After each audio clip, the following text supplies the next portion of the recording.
إن الحمد لله نحمده ونستعينه ونستغفره ونعوذ بالله من شرور أنفسنا ومن سيئات أعمالنا আমরা তারই প্রশংসা করি, তার কাছেই সাহায্য কামনা করি এবং ক্ষমা প্রার্থনা করি। আমরা আমাদের অন্তরের অনিষ্ঠতা ও পাপকার্য হতে আল্লাহর নিকট আশ্রয় প্রার্থনা করছি। তিনি যাকে পথ প্রদর্শন করেন তাকে কেউ পথভ্রষ্ট করতে পারে না, যাকে পথভ্রষ্ট করেন তার কোনো হেদায়েতদাতা নেই। আমি সাক্ষ্য দিচ্ছি যে আল্লাহ ছাড়া সত্য কোনো উপাস্য নেই, তিনি এক, তার কোনো শরীক নেই। আরো সাক্ষ্য দিচ্ছি যে আমাদের নবী মুহাম্মদ তার বান্দা ও রাসূল। আল্লাহ তাআলা তার উপর, তার পরিবারবর্গ এবং সকল সাহাবীর উপর অসংখ্য দরুদ ও সালাম বর্ষণ করুন। অতঃপর আল্লাহর বান্দাগণ, আপনারা যথাযথভাবে আল্লাহর তাকওয়া অবলম্বন করুন এবং নির্জনে ও গোপনে তাকে ভয় করে চলুন। হে মুসলমানগণ, আল্লাহর প্রতি দাসত্ব হলো তার প্রতি সর্বোচ্চ বিনয় ও চূড়ান্ত ভালোবাসার সম্মিলন। এটা মানুষের পূর্ণতার চূড়ান্ত স্তর। বান্দা যতটুকু আল্লাহর দাসত্ব পালন করে সে অনুপাতেই তার পূর্ণতা অর্জন হয়। বস্তুত আল্লাহর জন্য সিজদা করার মধ্য দিয়ে পুরো দেহের মাঝে এ দাসত্বের চিত্র পরিপূর্ণরূপে ও যথার্থভাবে ফুটে ওঠে, যেখানে দেহের প্রত্যেক অঙ্গই দাসত্বের নিজ নিজ অংশ গ্রহণ করতে পারে। শাইখুল ইসলাম রহিমাহুল্লাহ বলেন, মানুষের দেহের সবচেয়ে মূল্যবান অঙ্গ হলো তার মুখমণ্ডল। এটাকে আল্লাহর জন্য জমিনে রাখা তথা সেজদা করা তার প্রতি শারীরিক চূড়ান্ত বিনম্রতা প্রদর্শনের শামিল, আর এটি এ বিষয়ে বান্দার সক্ষমতার সর্বোচ্চ সীমা। মহাগ্রন্থ আল কুরআনে সিজদার কথা বহুবার উল্লেখ হয়েছে। কখনো তা সম্পাদনের আদেশের সুরে, কখনো তা পরিত্যাগকারীর নিন্দা করে, আবার কখনো তা পালনকারীর প্রশংসা করে, এবং কখনো সৃষ্টিকুলের মাঝে বিশাল ও ব্যাপক সৃষ্টিও সিজদা করে সে সম্পর্কে সংবাদ প্রদর্শন করে। যেমন আল্লাহ তাআলা সংবাদ দিয়েছেন যে ফেরেশতা মণ্ডলী আল্লাহর জন্য সিজদা বনত হয়। এ মর্মে তিনি বলেন, নিশ্চয়ই যারা আপনার রবের সান্নিধ্যে রয়েছে তারা তার ইবাদতের ব্যাপারে অহংকার করে না, আর তারা তাঁরই তাসবিহ পাঠ করে এবং তাঁরই জন্য সিজদা করে। নবীগণ ও শ্রেষ্ঠ বান্দারা আল্লাহর সিজদা করতেন মর্মে আল্লাহ তাআলা তাদের প্রশংসা করেছেন। তিনি বলেছেন, এরাই তারা নবীদের মধ্যে আল্লাহ যাদেরকে অনুগ্রহ করেছেন আদমের বংশ থেকে, এবং যাদেরকে আমি নূহের সাথে নৌকায় আরোহণ করিয়েছিলাম, আর ইব্রাহিম ও ইসমাইলের বংশোদ্ভূত, আর যাদেরকে আমি হেদায়েত দিয়েছিলাম এবং মনোনীত করেছিলাম। তাদের কাছে দয়াময়ের আয়াত তিলাওয়াত করা হলে তারা লুটিয়ে পড়ত সেজদায় এবং কান্নায়। তিনি তাদেরও প্রশংসা করেছেন যারা রাসূল সাল্লাল্লাহু আলাইহি সাল্লামের আবির্ভাবের পূর্ব থেকে জ্ঞানে সমৃদ্ধ ছিল, তারপর তার নবুয়ত লাভের পর ইসলাম গ্রহণ করেছিল। বস্তুত তারা এমন যে তাদের কাছে যখন এটা তথা কুরআন তেলাওয়াত করা হয় তখনই তারা সিজদায় লুটিয়ে পড়ে। মহান আল্লাহ সংবাদ দিয়েছেন যে শুধু তারাই আমার আয়াতসমূহের উপর ঈমান আনে যারা সেটার দ্বারা উপদেশপ্রাপ্ত হলে সিজদায় লুটিয়ে পড়ে। আমাদের নবী মুহাম্মদ সাল্লাল্লাহু আলাইহি সাল্লাম কিয়ামুল লাইলে দীর্ঘ সিজদায় লুটিয়ে আল্লাহর প্রতি নিজের মুখাপেক্ষিতা ও দুর্বলতা তুলে ধরতেন। আয়েশা রাদিয়াল্লাহু আনহা বলেন, তিনি এত দীর্ঘ সিজদা করতেন যে তার মাথা উঠাবার পূর্বে আমাদের কেউ 50টি আয়াত পড়তে পারত।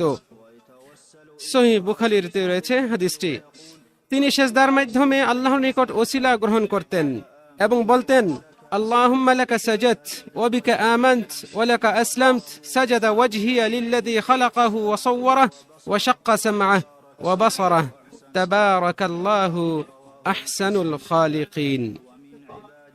সহিহ মুসলিমে রয়েছে এই বর্ণনাটি। সাহাবাদের ইবাদতের অন্তর্গত ছিল আল্লাহর জন্য বেশি বেশি সিজদা করা, ফলে তাদের চেহারায় নির্মলতা এবং বিনয়ের প্রতিফলন দেখা যেত। মহান আল্লাহ তাআলা বলেন, মুহাম্মদ আল্লাহর রাসূল, আর তার সহচরগণ কাফেরদের প্রতি কঠোর, তাদের পরস্পরের প্রতি সহানুভূতিশীল।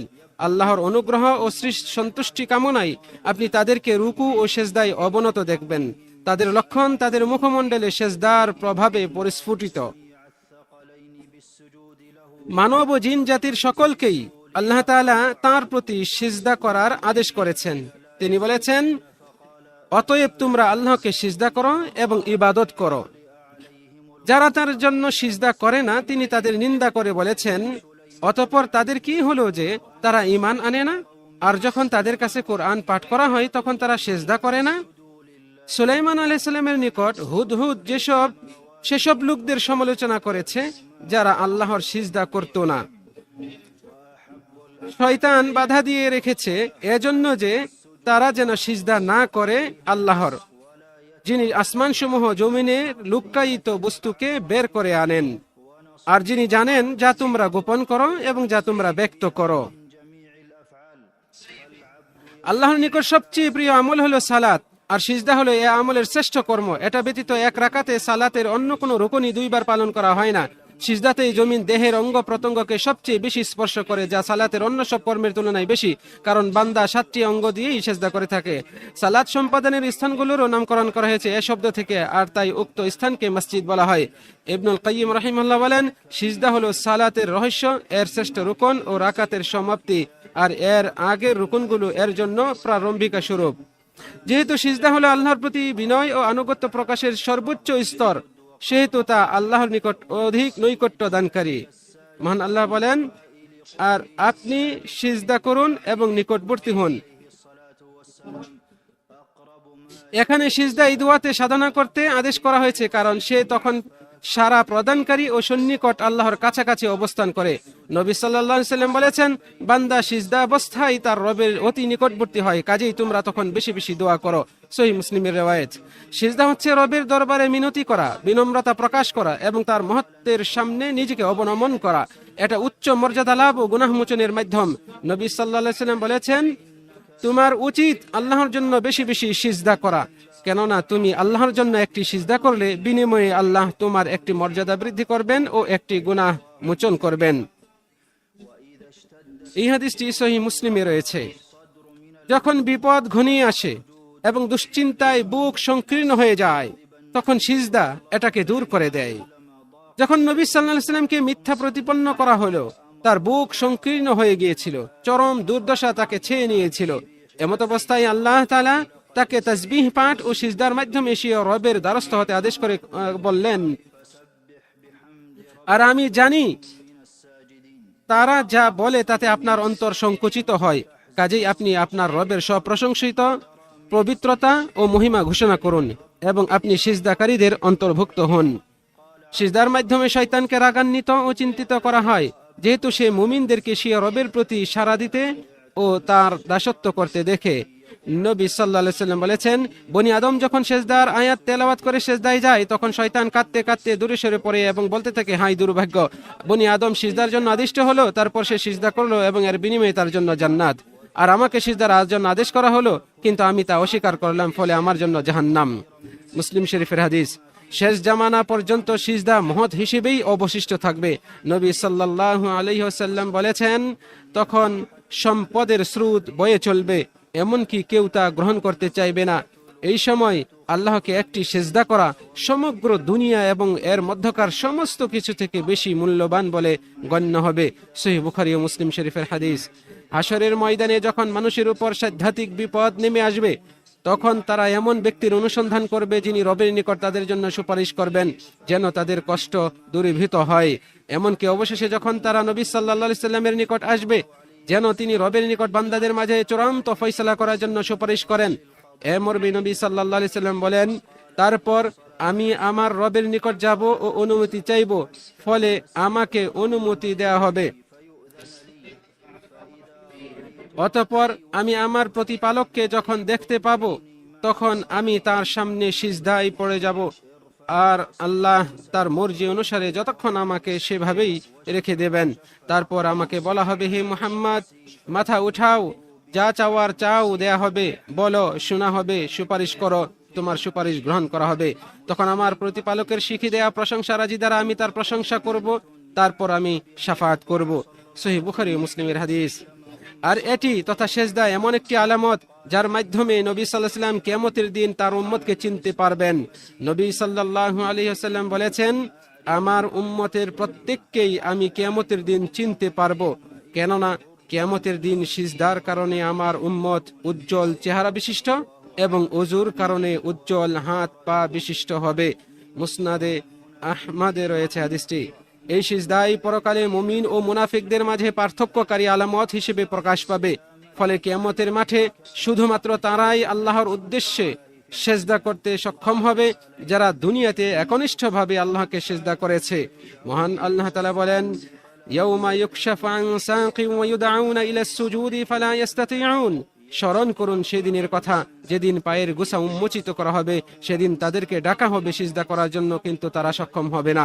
নবী সাল্লাল্লাহু আলাইহি সাল্লাম বলেছেন, আমাদের প্রতিপালক যখন তার পায়ের গোড়ালির জ্যোতি বিকীর্ণ করবেন, তখন ইমানদার নারী ও পুরুষ সবাই তাকে সিজদা করবে, কিন্তু যারা দুনিয়াতে লোক দেখানো ও প্রচারের জন্য সিজদা করত, তারা কেবল অবশিষ্ট থাকবে। তারা সিজদা করতে চাইলে তাদের পিঠ একখণ্ড কাঠফলকের মতো শক্ত হয়ে যাবে, অর্থাৎ জোরবিহীন একটি হাড়ের ন্যায় হয়ে যাবে, ফলে তা আর বাঁকা হবে না, তাই তারা সেজদাও করতে পারবে না। সহিহ বুখারী ও মুসলিমের হাদিস। কোন তাওহীদপন্থী বান্দা যদি স্বীয় পাপের কারণে জাহান্নামে প্রবেশ করে, তবে জাহান্নামের আগুন তার সিজদার চিহ্ন স্পর্শ করতে পারবে না। নবী সাল্লাল্লাহু আলাইহি ওয়াসাল্লাম বলেছেন, সিজদার চিহ্ন ছাড়া আদম সন্তানের সারা দেহ জাহান্নামের আগুন ভস্মীভূত করে ফেলবে, আর তার সিজদার চিহ্নসমূহ জ্বালিয়ে দেওয়া আল্লাহ তাআলা জাহান্নামের উপর হারাম করে দিয়েছেন। সহিহ বুখারী ও মুসলিমের হাদিস। ইমাম নববী রাহিমাহুল্লাহ বলেন, এর বাহ্যিক অর্থ হলো জাহান্নামের আগুন সিজদার 7টি অঙ্গের কোনোটিকেই ভস্মীভূত করতে পারবে না। অধিক সিজদার মাধ্যমে জান্নাতে বান্দার মর্যাদা বৃদ্ধি পায়। রাবিয়া আল আসলামী রাদিয়াল্লাহু আনহু নবী সাল্লাল্লাহু আলাইহি সাল্লামের নিকট জান্নাতে তার সাহচর্য চাইলেন। তখন তিনি বললেন, এছাড়া আর কিছু? আমি বললাম, ব্যাস এটাই। তিনি বললেন, তাহলে তুমি অধিক সিজদা করে তোমার এ আশা পূরণের জন্য আমাকে সাহায্য করো। মুসলিম শরীফের হাদিস। ইমাম শাওকানী রাহিমাহুল্লাহ বলেন, সিজদা হলো নৈকট্য লাভের সবচেয়ে বড় মাধ্যম, যার মাধ্যমে আল্লাহর নিকট এমন মর্যাদা বৃদ্ধি পাবে যা কেবল নৈকট্যশীল বান্দারাই অর্জন করতে পারবে। পরিশেষে হে মুসলমানগণ, সিজদা এমন একটি ইবাদত যার মাঝে আসমান ও জমিনের সকল মাখলুক শামিল রয়েছে। প্রত্যেকেই নিজস্ব বৈশিষ্ট্য অনুযায়ী সিজদা করে থাকে। মহান আল্লাহ সুবহানাহু ওয়া তাআলা বলেন, ওয়ালিল্লাহি ইয়াসজুদু মান ফিস সামাওয়াতি ওয়াল আরদি তাওআন ওয়া কারহা ওয়া যিলালুহুম বিল গুদুবি ওয়াল আসাল। আর আল্লাহর প্রতি সিজদাবনত হয় আসমানসমূহ, জমিনে যা কিছু আছে, ইচ্ছায় অনিচ্ছায়, এবং তাদের ছায়াগুলো সকাল ও সন্ধ্যায়। নবী সাল্লাল্লাহু আলাইহি ওয়াসাল্লাম আবু যর রাদিয়াল্লাহু আনহুকে বলেছিলেন, তুমি কি জানো এ সূর্য কোথায় যায়? আমি বললাম, আল্লাহ ও তার রাসূলই ভালো জানেন। রাসূল সাল্লাল্লাহু আলাইহি ওয়াসাল্লাম বললেন, সে তার গন্তব্যস্থলে যায় এবং আরশের নিচে আল্লাহকে সিজদা করে। সহিহ বুখারী ও মুসলিমের হাদিস। বস্তুত রবের প্রতি মানুষের বিনয়তা সিজদা ব্যতীত পূর্ণতা পায় না, আর মহান রব এ জাতীয় বিনয়তা ছাড়া মানুষের প্রতি সন্তুষ্ট হন না। যেহেতু সিজদা বান্দার বিনয়তার সর্বশেষ সীমা, আর এটি সামগ্রিকভাবে সকলের উপরই ফরজ। প্রকৃতপক্ষে সিজদা হলো আল্লাহর হক, তাই কোনো মাখলুককে সিজদা করা যাবে না, সে যত বড় ও মহান মাখলুকই হোক না কেন। আল্লাহ তাআলা বলেছেন, তোমরা সূর্যকে সিজদা করো না, চাঁদকেও নয়, আর সিজদা করো আল্লাহকে, যিনি এগুলো সৃষ্টি করেছেন, যদি তোমরা কেবলমাত্র তাঁরই ইবাদত করো। শাইখুল ইসলাম রাহিমাহুল্লাহ বলেছেন, সুন্নাহ ও উম্মতের ইজমার দলিল আমাদের শরীয়তে আল্লাহ ব্যতীত অন্যকে সিজদা করাকে হারাম সাব্যস্ত করেছে, তা শ্রদ্ধার জন্য সিজদা হোক অথবা ইবাদতের জন্যই হোক। মহান আল্লাহ সুবহানাহু ওয়া তাআলা বলেন, আপনি কি দেখেন না যে আল্লাহকে সিজদা করে যারা আছে আসমানসমূহে ও যারা আছে জমিনে, আর সূর্য চাঁদ নক্ষত্র মণ্ডলী পর্বতরাজি বৃক্ষলতা জীবজন্তু, এবং সিজদা করে মানুষের মধ্যে অনেকে, আবার অনেকের প্রতি অবধারিত হয়েছে শাস্তি। আল্লাহ যাকে হেয় করেন তার সম্মানদাতা কেউ নেই। নিশ্চয়ই আল্লাহ যা ইচ্ছে তাই করেন। আল্লাহ তাআলা আমাকে এবং আপনাদেরকে এই মহাগ্রন্থ আল কুরআনের মাধ্যমে বরকত দান করুন এবং এতে যে উপদেশমালা রয়েছে তা থেকে উপকৃত করুন। আমি আল্লাহর কাছে ক্ষমা প্রার্থনা করছি, আপনারাও তার কাছে ক্ষমা প্রার্থনা করুন। নিশ্চয়ই তিনি পরম ক্ষমাশীল, পরম দয়ালু।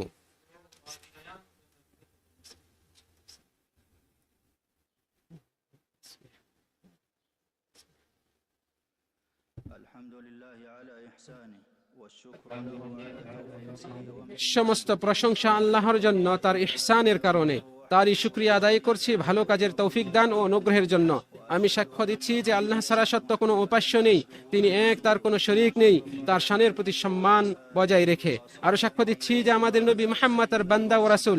আল্লাহ তাআলা তার উপর, তার পরিবারবর্গ ও সাহাবাদের উপর অসংখ্য দরুদ ও সালাম নাজিল করুন। হে মুসলমানগণ, যে ব্যক্তি আল্লাহর কাছে বিনয় প্রকাশে বিরত থাকে, তাকে শাস্তি স্বরূপ অন্য কারো কাছে অপমানিত হতে হয়। ইবলিস সিজদা সংক্রান্ত আল্লাহর আদেশ পালনে বিরত ছিল, তাই আল্লাহ তাকে সবচেয়ে নিকৃষ্টদের স্তরে নামিয়ে দিয়েছেন। যে ব্যক্তি আল্লাহর ইবাদত ও তার জন্য সিজদা করতে অস্বীকৃতি জানাবে, সে অন্য সৃষ্টিজীবের নিকট অপদস্থ হবে।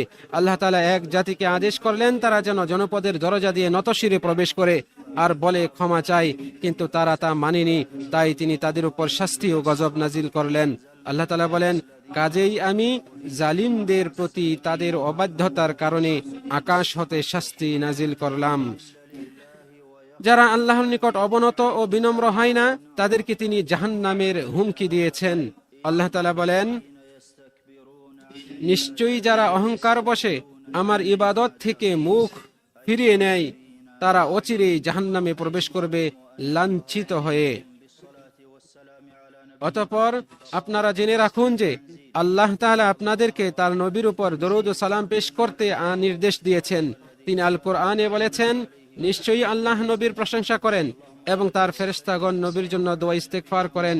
হে ঈমানদারগণ, তোমরাও নবীর উপর সালাত পাঠ করো এবং তাকে সালাম জানাও। হে আল্লাহ, আপনি আমাদের নবী মুহাম্মাদের উপর দরুদ ও সালাম এবং বরকত নাজিল করুন। হে আল্লাহ, হেদায়েতপ্রাপ্ত খলিফা আবু বকর, উমর, উসমান ও আলী রাদিয়াল্লাহু আনহুম আজমাইন, তাদের সকলের উপর সন্তুষ্ট হন যারা হক অনুযায়ী ফয়সালা করতেন, ইনসাফ করতেন। আর সমস্ত সাহাবীর প্রতি সন্তুষ্ট হন। আপনার বদান্যতায় অনুগ্রহে আমাদেরকেও তাদের সাথে শামিল করুন। হে আল্লাহ, আপনি ইসলাম ও মুসলিমদেরকে সম্মানিত করুন, শিরিক ও মুশরিকদেরকে অপদস্থ করুন, দ্বীনের শত্রুদেরকে ধ্বংস করুন। হে আল্লাহ, আপনি এ দেশ ও সকল মুসলিম দেশকে নিরাপদ, সুরক্ষিত ও শান্তিময় করুন। হে আল্লাহ, আমাদের শাসক ও তার নায়েবকে আপনার পছন্দনীয় ও সন্তোষজনক কাজের তৌফিক দান করুন। আপনি তাদের উভয়কে ভালো কাজের তৌফিক দান করুন। হে আল্লাহ, হে আমাদের রব, আমাদেরকে দুনিয়ায় কল্যাণ দান করুন ও আখিরাতে কল্যাণ দান করুন এবং আমাদেরকে জাহান্নামের আযাব থেকে রক্ষা করুন। হে আমাদের রব, আমরা নিজেদের প্রতি জুলুম করেছি, আর যদি আপনি আমাদেরকে ক্ষমা না করেন এবং দয়া না করেন তবে অবশ্যই আমরা ক্ষতিগ্রস্তদের অন্তর্ভুক্ত হব।